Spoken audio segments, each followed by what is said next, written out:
তো তোমরা সবাই কেমন আছো? আমি অনেক অনেক ভালো আছি। আর আজকের ভিডিওটা শুরু করলামই তরমুজের রস দিয়ে। ইদানিং আমার তরমুজের রস যে কী ভালো লাগছে কি বলবো।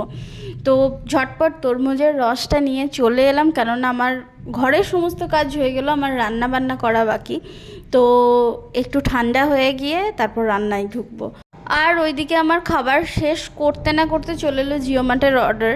তো এখানে দই, ছাতু আর ভিমবার অর্ডার করেছিলাম, তো ওগুলোই চলে এলো। আর ছাতু ছাড়া না আমরা একদম থাকতে পারবো না, মানে ছাতু আমাদের চাই চাই এরকম একটা ব্যাপার।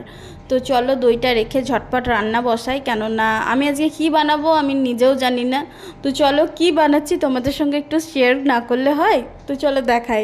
ভেবেছিলাম ওই পনিরের একটু ভর্তা টাইপের বানাবো, কিন্তু যেহেতু আজকে শনিবার, আজ তো নিরামিষ করতেই হবে, তো পেঁয়াজ রসুনও চলবে না, সেই কারণে ওই আদা বাটা, তারপর টমেটো, বাদাম, এই সমস্ত দিয়েই, মানে সমস্ত কিছুই দিয়েছি, শুধু পেঁয়াজ রসুনটা স্কিপ করে দিয়েছি, দই টই সমস্ত কিছু। আর এটা করতে করতে না আমার মাথায় হঠাৎ কি পোকা নড়লো যে চলো একটু পনির পরাঠা বানানো যাক।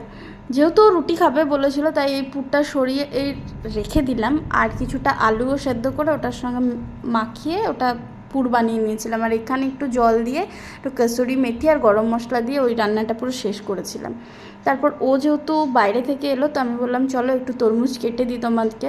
তো ওকে একটু তরমুজ কেটে দিলাম, ও তরমুজ খাক, ততক্ষণে আমি ঝটপট পরোটাগুলো বানিয়ে নিই। প্রায় শেষের দিকে লাস্ট দুটো পরোটারই ভিডিও করেছিলাম। আমি মাঝে মাঝে ভাবি যে আমি রুটি বানাতে পারতাম না, সে এখন কত ভালো পরোটা বানায়। আর এটার পুরো ক্রেডিট যায় এই বাড়ির মায়ের ওপর, কেননা মা যে ভালো পরোটা বানায় আর মানে কোনো কথা হবে না। তো মায়ের কাছ থেকেই শিখেছি আমি এটা। তো খেতেও বেশ ভালো হয়েছিল। খাওয়া দাওয়া কমপ্লিট করার পর দেখলাম বেশ সুন্দর মেঘ করেছে, বৃষ্টি এসেছে। তো তোমাদের ওদিকের কী খবর কমেন্টে জানিও। আজকের ভিডিওটা এখানেই শেষ করছি, টাটা।